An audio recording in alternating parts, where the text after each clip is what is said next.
وأنا بقلب في الملاحظات اللي كاتبها رجعت المذكرات القديمة وافتكرت حاجات قلبت عليا المواجع، فقفلت النوتس وقعدت شوية أرتب أفكاري قبل ما أخد الحالة اللي بعد آسر. هو ممكن آسر يجيله هلاوس من قراية كتاب أو إنه شاف فيلم في حتتين 3 رعب؟ الله أعلم. غمضت عيني واتنهدت ما بين اللي حكاهولي آسر واللي قريته في مذكراتي القديمة، وفتحت عيني وطلبت من الممرض إنه يدخل الحالة اللي بعدها.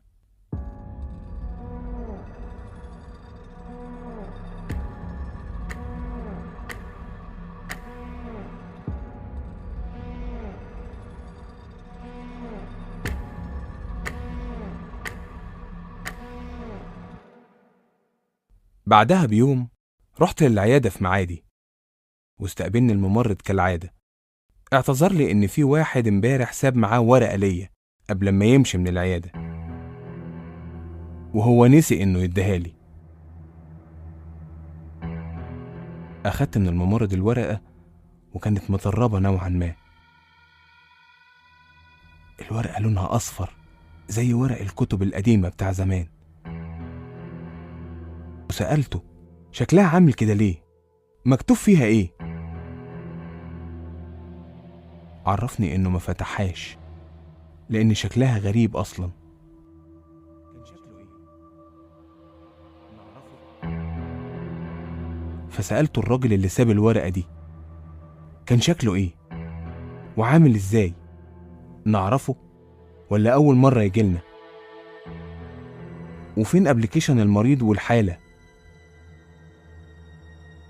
الممرض عرفني إنه هيجيبهولي وهيجيلي. أخدت منه الورقة وعرفت منه الحجوزات في العيادة يومها، ودخلت أوضتي أستعد لاستقبال الحالات. وفتحت الورقة علشان أقرأ اللي مكتوب فيها. يمكن تكون روشتة قديمة أو بيانات الحالة للتواصل معاها. لكن قريت اللي ما كانش في الحسبان ولا على الخاطر. لقيت مكتوب بخط واضح في حاجات غير قابلة للشرح ولا تخضع للعلوم. سبت الورقة من إيدي فورا وناديت الممرض بسرعة يجيلي. سألته فين بيانات أو أبليكيشن الحالة اللي سابت الورقة دي. قال إنها أكيد وسط ورق الحالات، لكن هو دور عليها وما لقاهاش. فعرفته إنه لازم يلاقيها بأي طريقة. وبسرعة رجعت للكمبيوتر على المكتب وفتحته عشان أراجع الكاميرات وأعرف إيه اللي حصل في العيادة. وشفت اللي ما كنتش أتوقعه، حاجة سودة بتتحرك بين الأوض، وفي نفس الوقت اللي كان موجود فيه آسر. ولما جت تدخل الأوضة اللي فيها آسر تراجعت وبصت مباشر لكاميرا التسجيل في العيادة، وكأن الحاجة السودة دي عايزة توصل رسالة معينة للي هيشوف الفيديو.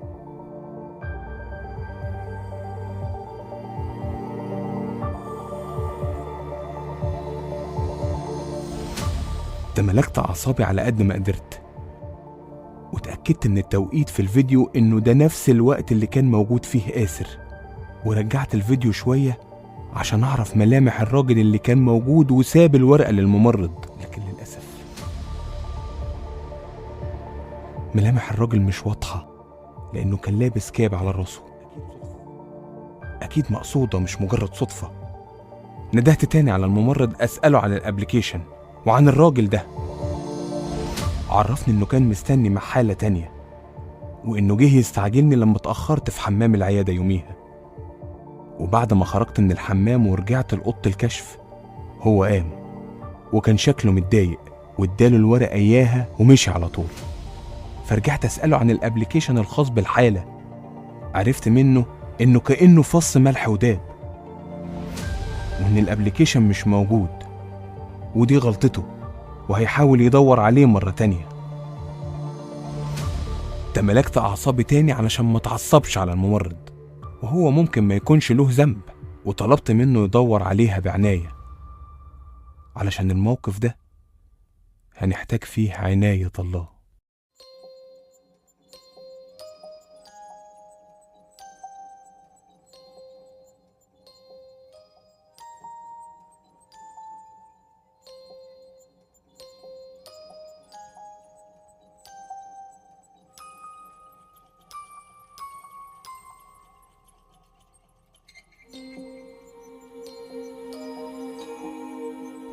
أكيد اللي بيحصل ده ما كانش صدفة.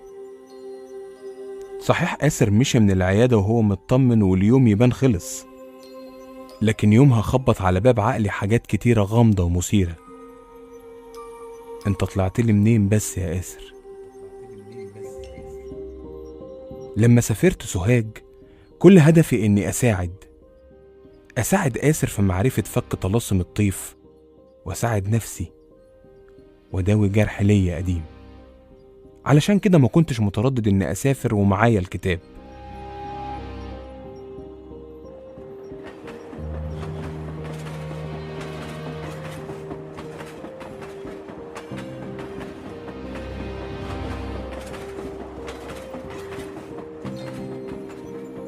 لما سافرت البلد كان وحشني جدا. كنت بقالي كتير ما زرتش الصعيد.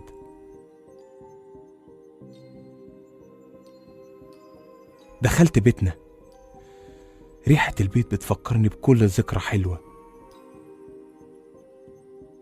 دخلت أوضة أخويا بس لقيتها مش مترتبة كالعادة،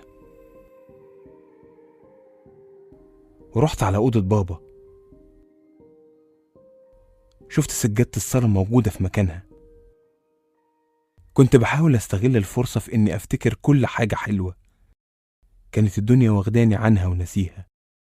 رجلي خدتني على المطبخ وافتكرت ست الكل امي واكلها اللي كان يفتح النفس. وحشتيني يا امي قوي. مالك واقف عندك بتعمل ايه؟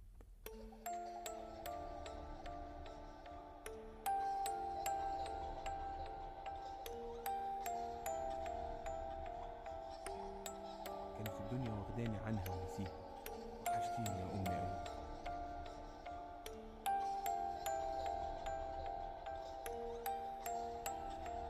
مالك واقف عندك بتعمل ايه؟ اخويا جه من ورايا وطبطب على كتفي وقال لي كده. بصيت له وقلت له مفيش، بس المطبخ مش مترتب ليه؟ قال لي المطبخ مش مترتب ولا وحشتك ست الكل؟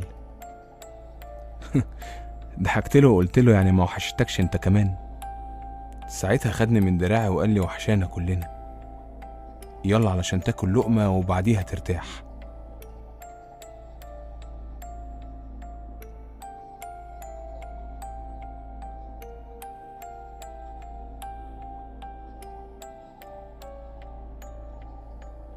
عرفني انه اتفاجئ ان انا جيت من القاهرة وان اوضتي محتاجة تترتب لانها مقفولة من فترة كبيرة، وهو هيرتبها عقبال ما اكل لقمة واخد دش من تراب السفر. سألته فين بابا لانه وحشني وعايز اسلم عليه واتكلم معاه. قال لي انه بيصلي الظهر في المسجد وشوية وهيجي. ساعتها فتح باب الشقة ودخل ابويا من الباب. اتفاجئ بيا وخدني في حضنه. كان وحشني الحضن ده قوي. قال لي اخيرا رجعت، افتكرت ان ليك بيت وعيلة. طيبت خاطره وقلت له انتم دايما في بالي يا ابويا وعمري ما نسيتكم ابدا، بس انت عارف مشاغل الدنيا. حضرنا الاكل واكلنا سوا ودخلت اخدت الدش التمام. كان ساعتها اخويا بينظف اوضتي.